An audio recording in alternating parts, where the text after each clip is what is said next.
The nation's 250th anniversary will be celebrated on July 4th, 2026.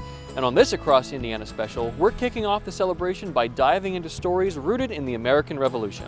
The first one of which happened right here at the scenic George Rodgers Clark National Historical Park in Vincennes, Indiana, the site of a pivotal moment during the Revolution. Now, if I asked you to name a handful of notable figures from the Revolutionary War, I bet you could name most of the big ones: George Washington, Benjamin Franklin, Thomas Jefferson, the guys in powdered wigs and tight pants, you know, the usual suspects.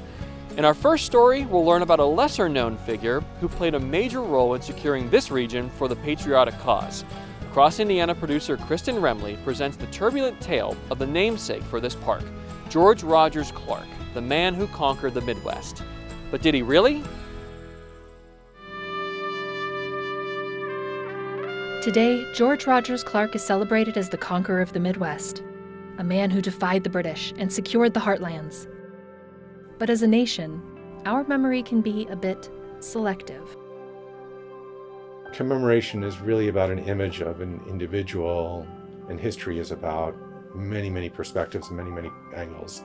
He was presented as the conqueror of the Midwest, and he did not conquer the Midwest. Clark defied the British and calls for moderation. He sparked new conflict with Native Americans who sought peace, and died with his reputation in tatters, consumed by addiction and forgotten for 150 years until he became a convenient hero.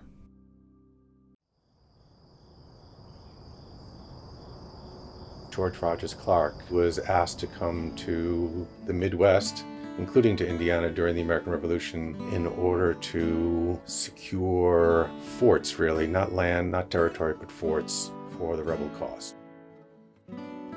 Clark spent his first several months in the Midwest conquering forts across present-day Illinois and Kentucky. To strengthen control of the land in the area, Clark sent out his close friend, Father Pierre Gibault, to collect pledges of loyalty to the patriot cause from the villages.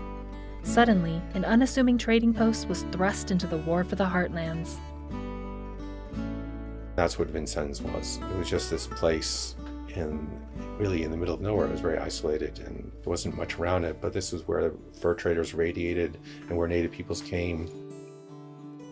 Vincennes was far removed from the worst of the conflict, without any significant fortifications but massive strategic benefit, thanks to the many tribes who came to trade there. It was also deep within the lands of the Miami tribe, and home to the Piankashaw chief, Young Tobacco. Young Tobacco sought to ally himself with the American cause, and helped broker peace between Clark's men and the tribes of Indiana and Illinois. The Miami did try and play mediators a lot. We really didn't want to go to war with the British or the Americans, and oftentimes we would try and play that middle ground. It didn't work, obviously, but, during their lifetimes, it might seem like it did. In the late 1700s, the British controlled the province of Quebec from Fort Lernault in present-day Detroit. From Fort Lernault, British Governor Henry Hamilton forged alliances with native tribes. To thwart patriot ambitions in the region, Hamilton was ordered to send out his allies to raid settlements. He was a notorious figure among settlers as someone who hired and recruited native peoples to kill, to gather scalps, basically. Seeing Clark's push up the Wabash and alliance with the Piankashaw as a threat to British control in the West, Henry Hamilton left Detroit and made for Vincennes, entering the town in the winter and immediately beginning to build up the aging Fort Sackville into a major base of British power. With the dense woodlands of Indiana and Illinois blanketed in snow, Hamilton would have all winter to expand and reinforce Fort Sackville. The fatal flaw in Hamilton's plan? Assuming George Rodgers Clark was willing to wait. And that's the epic moment where he marches during the winter with very minimal supplies. Clark raced for the fort, and during 16 days marched through the snow, mud, and icy water to reach Vincennes before Hamilton even knew to send for reinforcements. With only a few men in the garrison, Lord Hamilton surrendered after a brief siege, turning himself over and spending the next few years in a Virginia prison. Clark was celebrated as a hero for his defeat of the feared Lord Henry Hamilton. Even though he captured the British commander, next commander continued to sponsor raids into Ohio and into Kentucky. Vincennes had significant symbolic value, but the military value was tied to Fort Lernault in Detroit. Without the manpower to spare or the funds for a campaign, and with the new British commander already carrying on Henry Hamilton's work, Vincennes quickly lost its value as a military site. As for George Rodgers Clark, his decades of military service were drawing to a humiliating close. Misread things, and we made some serious missteps that cost him his reputation. He had an image of his younger man self, and as he was approaching middle age, his younger man self was gone. And that was very hard, I think, for him. He resorted to serious consumption of alcohol and a lot of resentment that just lodged deep within him. But even as the Revolutionary War ended, the battle for land in the West only intensified. It starts pretty much in 1783 when the British cede their claims that they got from the French, who didn't get it from anyone.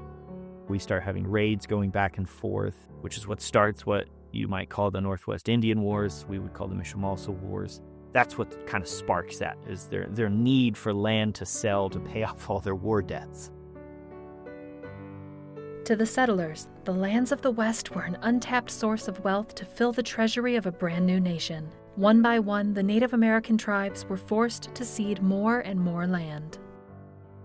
In 1795, with the Treaty of Greenville, that cedes mostly the southern half of Ohio, and that's just from us. Our principal chief signed a treaty in 1840, agreeing to removal because he thought he saw the writing on the wall that if we stayed there, we were not going to survive as a people. He was wrong, obviously, because we have citizens who live in Fort Wayne, Indiana still, and their families never left, and they're still very much Miami. To many Americans, the Indian Removal Act was a moral stain on the nation. Fierce debates waged on the place of Native Americans in society.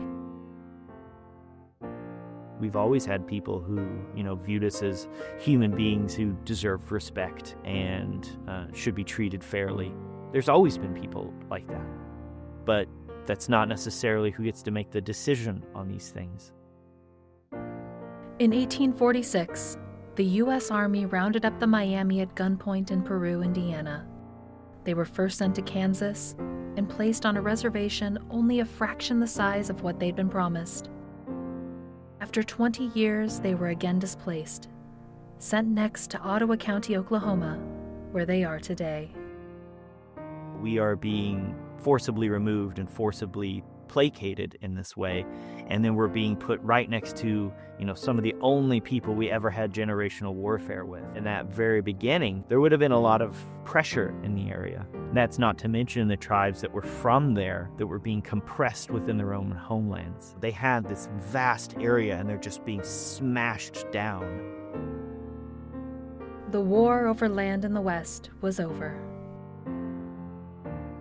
As for George Rodgers Clark, in the late 1800s, his story was revived. It captured the imaginations of the masses and made him a symbol of the bygone days of the wild frontier and the explorers who tamed it. No matter what history said. The commemoration process happens at sort of assigned moments like 100th anniversaries and 150th anniversaries, etc., etc. And those commemoration moments use historical figures to satisfy their own cultural moment and what their own cultural needs are. And so they create images of people in the past. Now we have much more of an appreciation of the complexity of what happens in the Midwest. And that process is so much muddier and messier and has so many different moving parts to it. So George Rodgers Clark becomes one moving part now rather than the moving part the way he was. And now I don't know what the next step will be in terms of how he's commemorated. That's so much an important part of history. The quest is to find the harder things to find, and not the easier things to find. From an almost forgotten figure to one of the most well-known, this man has over 100 locations named after him in the US and was a character in a small musical production a few years back. I doubt you've heard of it. Across Indiana producer Logan Vaught tells us about the first rock star to tour the US. Marie-Joseph Paul Yevroch Guibert du Montier de Lafayette, better known as the Marquis de Lafayette. He was treated like a rock star. The crowds were proportionally larger than the crowds for the Beatles. In 1824 and 1825, the young United States was growing exponentially, clearing land, moving west, and disagreeing about a lot of things. However, there was one thing most Americans could agree on. The Marquis de Lafayette rocked.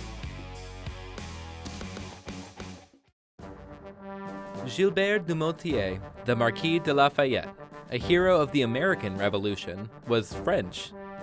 In 1777, as a wealthy, idealistic 19-year-old, he bought a ship and sailed to the colonies to become an officer in the Continental Army.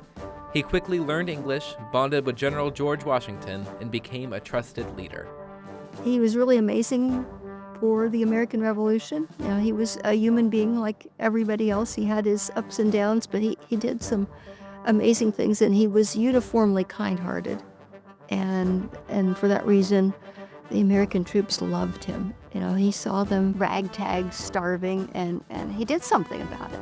Lafayette's connections with the French court and his own personal fortune provided financial aid to the cause, but he played an active role as well.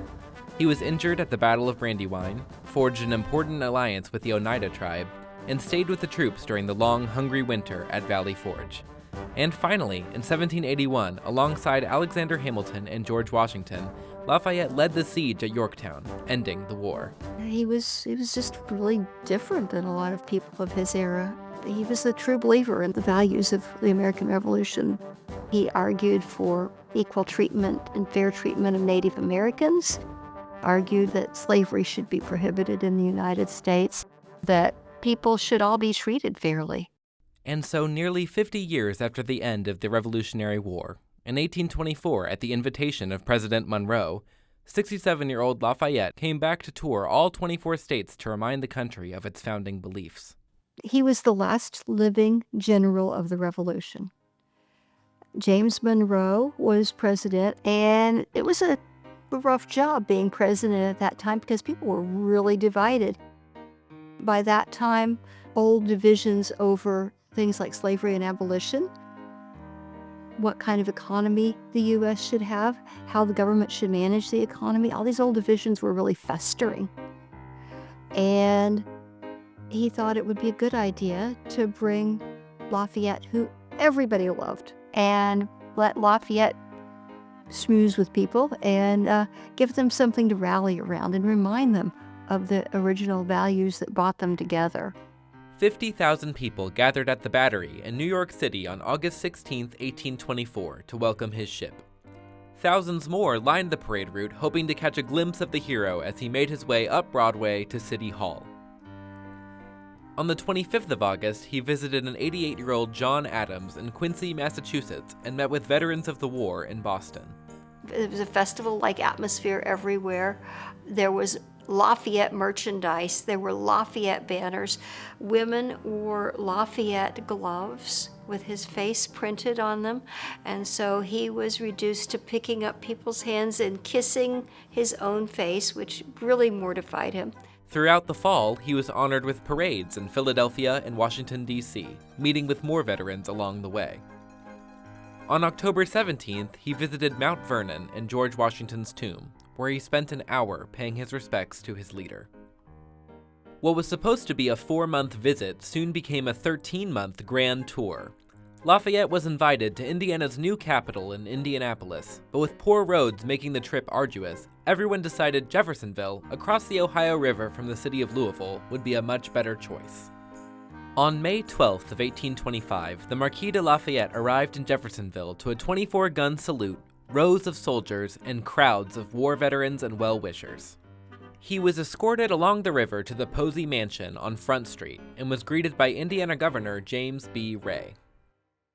The ladies of Jeffersonville spread a huge banquet underneath the boughs of trees and filled the trees with spring flowers. There was a great deal of speech making. We know that the governor of Indiana had some things to say. We have the records of a number of toasts made, and Lafayette had a great deal to say. It's amazing his voice held out through the entire trip because he was called upon everywhere to speak. Everyone wanted to hear from him. And just as Lafayette was remembered for his wartime contributions in 1825, Diane Stepro has been working to ensure he remains remembered.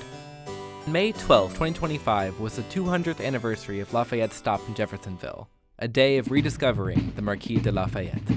It was pretty big. 300 to 400 people attended, many of them dressed in varied costumes. It was very colorful. We had reenactments of the speeches.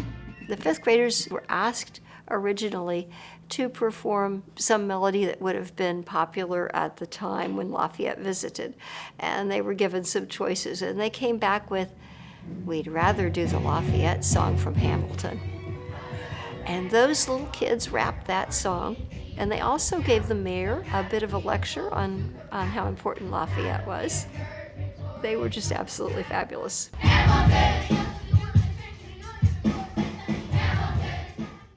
Just as Americans were reminded of the values the Marquis de Lafayette stood for in 1825, Hoosiers in 2025 continue to honor his legacy and ideals. Lafayette stood for so much that is important for people to remember now.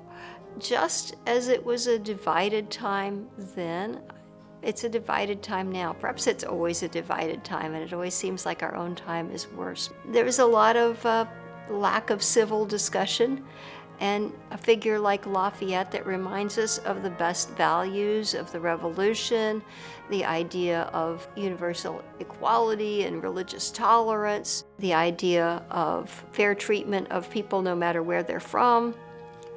Those were all important to Lafayette, and people understood that he meant to care for them with those ideals, and we wanted to remind people that that's where we came from. We came from loving leaders like that.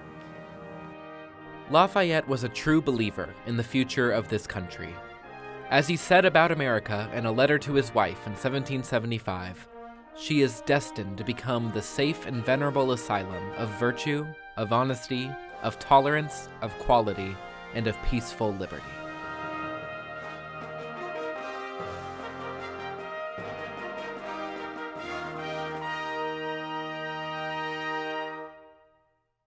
And if you want to learn more about Lafayette history, head up to South Bend to the Studebaker National Museum. They have a beautiful carriage in their collection that was used by Lafayette during his 1824 to 1825 tour. This was used for part of the journey in upstate New York, and so they tried to coincide his visit with the opening of the Erie Canal, right, which is one of the larger civil engineering projects of the early kind of country. It's one of their ornate carriages in our collection. So if you look, it's got this beautiful sort of dashboard, footboard here with this eagle motif on the bottom, beautifully painted. When it was restored, we actually preserved the parts of the original color scheme that were uncovered as part of that restoration conservation. Because you have to imagine this is a 200-year-old vehicle. It had undergone sort of some prior repaints and conservation efforts, if you will. And so you're sort of telling the different lives of the carriage, right? So we did uncover a lot of the original parts, but we left some of those later components too, to show kind of how it evolved over time. Hoosiers are known for being down to earth, but in our last story, we're going down into the earth to explore something not unique to Indiana, but special nonetheless: limestone. Indiana limestone, to be exact, has helped build some of America's most iconic landmarks, including 35 state capitol buildings, the Pentagon, and the Empire State Building. 50 years ago, a massive chunk of limestone from Bedford, Indiana, found its way to a far more symbolic site, the very spot where General George Washington and his troops crossed the Delaware River. Across Indiana producer Jeremy Sage chiseled away to reveal this rock-solid story. 2026 is America's semi-quincentennial, but this ain't our first ennial. While Indiana was barely an idea in 1776, Hoosiers have celebrated their country in many Hoosier ways since becoming a state. In 1892, our only resident to become president, Benjamin Harrison, proclaimed that we let the national flag float over every schoolhouse in the country. Why, just 50 years ago, in 1976, South Bend took a break from the disco and painted their fire hydrants to look like Revolutionary War heroes. Alexander Hamilton never looked so ratifyingly adorable. But in the southern county of Lawrence, home to Bedford and Oolitic, something underground was waiting centuries to be brought out and fashioned into a titanic tribute to our patriotic origins. Whatever could this something be? Limestone! Lawrence County was, like most southern Indiana counties, an agrarian county, and then suddenly people became aware that the stone underneath our feet was good for building. That's where the Indiana limestone industry in Lawrence County developed, and it was a huge, huge thing. We had all of these Italian carvers here that were basically brought from Italy. At the turn of the century, when the limestone industry was booming here in Bedford, they would send recruiters out to the big cities to find the Italian carvers. And so they found my great-grandfather in Brooklyn, New York, and recruited him to come to Bedford, Indiana to do carvings. This limestone capital of the world was home to many amazing carvers, but one in particular continued honing his craft into his 90s, Frank Arena Jr. My grandfather actually carved the reliefs on that bank. Back in the day, when the industry was booming, people would ask the carvers to add a little ornamentation to their buildings. The process was an apprentice, journeyman, and master carver. And I remember as a young man that every time we would drive through downtown, my grandfather would tell me about the Masonic Lodge here. The capitals, which is the very top of the columns, he did those as his passage from a journeyman to a master carver. That was his final project. I said, "Do you consider yourself an artist or a craftsman?" He said, "Well, I guess I was a craftsman because I never put my name on the work like an artist would."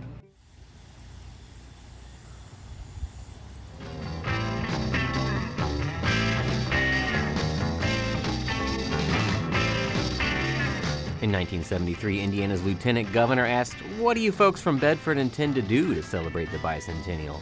With less than 3 years ago, the manager of their Chamber of Commerce knew just what they could provide. It was one of the special times in everyone's lives, I think, when we were celebrating the bicentennial year. Merle Eddington thought big, and he had this idea to present something made out of local limestone to the nation. There's this 1851 painting by Wilhelm Gerhard Lutz, a German-American immigrant, of Washington crossing the Delaware on Christmas 1776. Washington and his men stayed sober, 2,400 of them. They surprised the Hessian mercenaries who were probably deep into their cups, probably. That was the first big win, and everything went better after that for the Continental Army.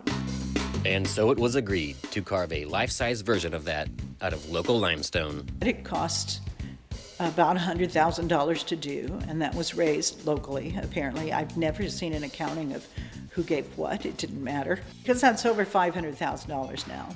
That's a huge budget, for a community celebration. Arena was already a really, really accomplished carver at this point, but I'm sure that a project of this size must have made his eyes open pretty wide. I think he was more focused on how do I take this two-dimensional Lutz painting and make it a three-dimensional statue and life size of all that.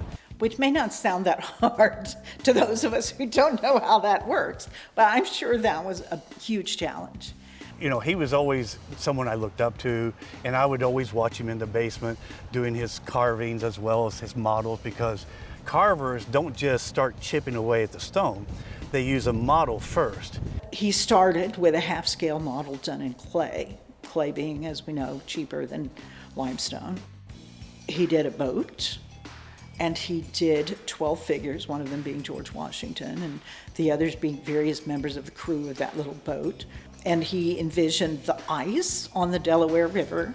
This is a monster of a stone carving. It weighed 40 tons. So just moving something that heavy across the country, The limestone ship sailed out on the highway for the entire month of June 76, looking for adventure in a sort of reverse migration east. It stuck to the old national road that was used by, a huge number of pioneers back in the day.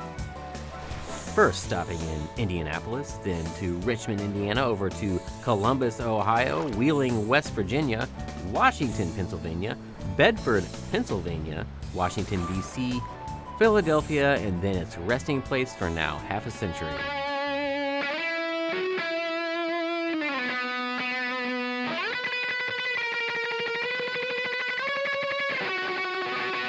Well, it's called a gift to the nation, but in fact, where it ended up was in Washington Crossing, Pennsylvania, right on the Delaware River, near the spot where Washington was said to have launched all those boats. Really ambitious. I mean, Merle Eddington, I salute you. For its dedication ceremony on July 5th, the Bedford North Lawrence High School band played On the Banks of the Wabash, and Eddington stressed that we have a responsibility to hand down the heritage of freedom to future generations. According to master carver Frank Arena Jr., it was probably the favorite of my carvings. It was also the most difficult and challenging to do.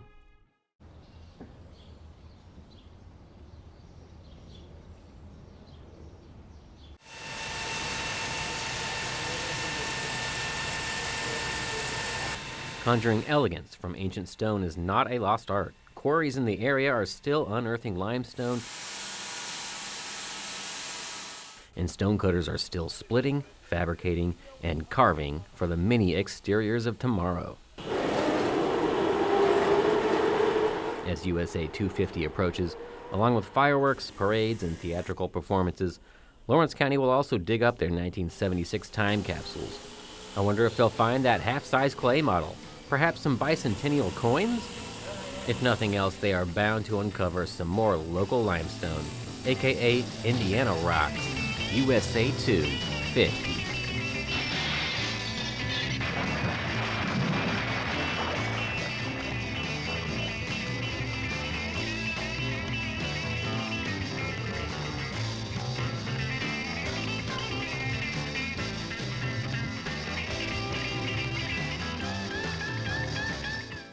I hope we were able to get you into the revolutionary spirit. I know I'm feeling it. That's all we have for you today on this Across Indiana special, but until next time, thank you for watching. Funding for this video was made in part by a community engagement grant around the American Revolution. A film by Ken Burns, Sarah Botstein, and David Schmidt. You can stream the full film on the PBS app.